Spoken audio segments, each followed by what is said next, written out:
Hi అండి, నేను మీ Sajida. Welcome to Sajida's kitchen. సాయంత్రం పూట ఏదైనా వేడివేడిగా నోటికి రుచిగా తినాలనిపిస్తే గోధుమ రవ్వ బంగాళదుంపతో చాలా సింపుల్గా ఇలా స్నాక్ చేసేయండి. పిల్లలు కూడా ఇష్టంగా తింటారనమాట. దీన్ని మీరు పిల్లల లంచ్ బాక్స్లోకైనా సరే ప్రిపేర్ చేసి పెట్టొచ్చండి. ఎందుకంటే పిల్లలకు ఆలుతో చేసిన స్నాక్ అంటే చాలా ఇష్టం అండి. అందరూ కూడా చాలా ఇష్టంగా తింటారు పిల్లలైతే. సో పై పొర క్రిస్పీగా లోపల నుంచి సాఫ్ట్గా మెత్తగా చాలా బాగుంటుందండి. తప్పకుండా ట్రై చేసి చూడండి. మరి ఇప్పుడు లేట్ చేయకుండా ఈ టేస్టీ స్నాక్ని ఎలా తయారు చేసుకోవాలో చూసేద్దాం. ఫస్ట్ అయితే స్టవ్ ఆన్ చేసుకొని ఒక ప్యాన్ పెట్టుకొని ఇందులోకి 1 టీ స్పూన్ వరకు ఆయిల్ని వేసి వేడి చేసుకోండి. ఆయిల్ వేడిన తర్వాత 1/2 కప్పు వరకు గోధుమ రవ్వని వేసుకోండి. గ్యాస్ని మీడియం ఫ్లేమ్లో పెట్టుకొని ఈ గోధుమ రవ్వ కొంచెం కలర్ చేంజ్ అయ్యేంత వరకు అటు ఇటు కలుపుకుంటూ ఫ్రై చేసుకోవాలి. ఇక్కడ చూస్తున్నారు కదండి, ఇలా కలర్ మారాలన్నమాట. సో మనకు ఇలా వేగే కొద్దీ కమ్మటి వాసన కూడా వస్తుందండి. ఇలా చక్కగా ఫ్రై చేసుకున్న తర్వాత ఇందులోకి సేమ్ కప్పుతో 1 కప్పు వరకు నీళ్ళని వేసుకోండి. నీళ్ళని వేసుకొని అంతా బాగా కలిసేట్టు చక్కగా కలిపేసుకొని ఇప్పుడు గ్యాస్ని సిమ్లో పెట్టేసుకొని పైన మూత పెట్టేయండి. పైన మూత పెట్టేసి లో ఫ్లేమ్ మీద ఉడికించుకోవాలండి. అలాగే మీరు మధ్య మధ్యలో మూత తీసి కలుపుకుంటూ ఉండొచ్చు అనమాట, అడుగు పట్టకుండా ఉంటుంది. ఇక్కడ చూడండి, నీళ్ళని ఇంకిపోయేసరికి మనకు రవ్వ సాఫ్ట్గా ఉడికిపోయింది. ఇలా చక్కగా ఉడికిన తర్వాత ఒకసారి అంతా బాగా కలిసేట్టు కలిపేసుకోండి. ఇలా మొత్తం బాగా కలుపుకున్న తర్వాత స్టవ్ ఆఫ్ చేసేసి దీన్ని తీసి పక్కన పెట్టేసుకోండి.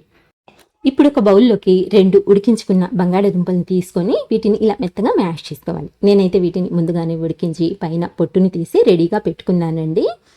ఇలా పొటాటో మ్యాషర్తో కానివ్వండి లేదా ఫోర్క్తో అయినా సరే మెత్తగా మ్యాష్ చేసుకోవాలన్నమాట. సో ఇలా మెత్తగా మ్యాష్ చేసుకున్న తర్వాత ఇందులోకి ఒక మీడియం సైజ్ ఉల్లిపాయని ఇలా సన్నగా కట్ చేసుకొని వేసేసుకోండి. అలాగే 2 పచ్చిమిరపకాయలని కూడా సన్నగా కట్ చేసుకొని వేసుకోవాలి.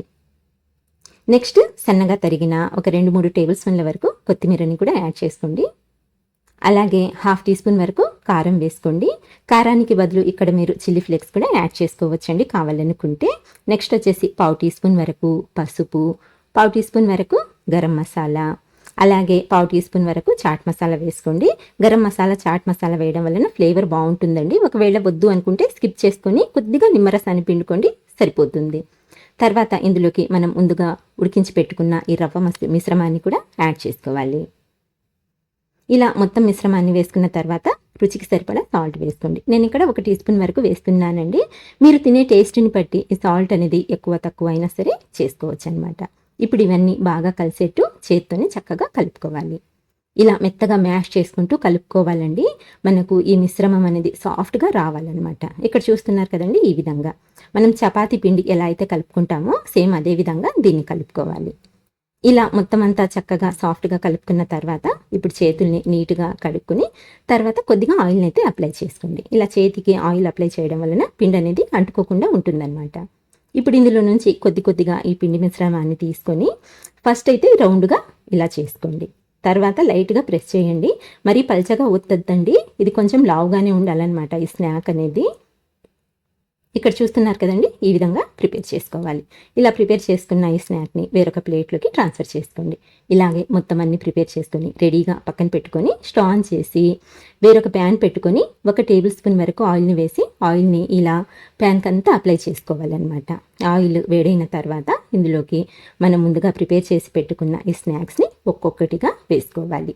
ఎన్ని పడతాయో అన్నింటినీ వేసుకోవచ్చండి. నేను ఇక్కడ చిన్న ప్యాన్ తీసుకున్నాను కాబట్టి 4 వేస్తున్నాను.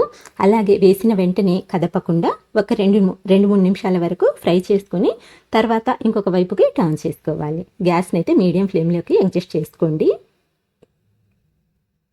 ఇలా రెండో వైపు టర్న్ చేసిన తర్వాత రెండో వైపు కూడా మంచి కలర్ వచ్చేంత వరకు ఒక 2 నిమిషాల పాటు ఫ్రై చేసుకోండి. 2 వైపుల నుంచి కూడా ఇలా మనకు మంచి గోల్డెన్ షేడ్ రావాలన్నమాట. చూస్తున్నారు కదండి, 2 వైపుల నుంచి చక్కగా ఫ్రై అయిపోయాయి. ఇలా 2 వైపుల నుంచి చక్కగా ఫ్రై చేసుకోవాలన్నమాట. చూడండి, ఇలా ఫ్రై చేసుకున్న తర్వాత వీటిని ఒక్కొక్కటిగా తీసేసుకుందాము. వేడివేడిగా ప్లేట్లోకి తీసి సర్వ్ చేసుకున్నట్లయితే చాలా టేస్టీగా ఉంటాయండి. అలాగే చల్లారిన తర్వాత కూడా టేస్ట్ అనేది ఏం మారదు, చాలా బాగుంటాయి. తప్పకుండా ట్రై చేసి చూడండి. చాలా సింపుల్ అండి, బట్ టేస్ట్ అయితే ఎక్స్ట్రాడినరీగా ఉంటుంది. తప్పకుండా ట్రై చేసి చూడండి. అలాగే మీకు రెసిపీ నచ్చినట్లయితే లైక్ చేయటం అయితే మర్చిపోవద్దు ఫ్రెండ్స్. అలాగే లైక్ చేసి హైప్ చేసి వీడియోని పాయింట్స్ ఇవ్వండి, చాలా సపోర్టివ్గా ఉంటుందన్నమాట. సో ఇదండి ఇవాల్టి వీడియో. ఇంకొక మంచి వీడియోతో మంచి రెసిపీతో మళ్ళీ కలుస్తాను. అంతవరకు బాయ్ అండి. Thank you for watching.